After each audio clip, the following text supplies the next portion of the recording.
সালাতু সালাম গো আমার দরুদ সালাম গো আমার কোয় নবী মুস্তাফায়। তোমরা যদি যাও গো মদিনায়, তোমরা যদি যাও গো মদিনায়, মদিনা শরীফের মাটি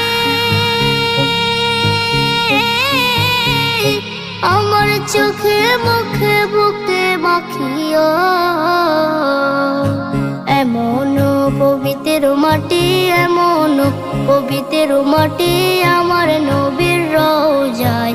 তোমরা যদি যাও গো মদিনায়, তোমরা যদি যাও গো মদিনায়। ইয়া রাসূলুল্লাহ ইয়া হাবিবাল্লাহ, ইয়া রাসূলুল্লাহ ইয়া হাবিবাল্লাহ।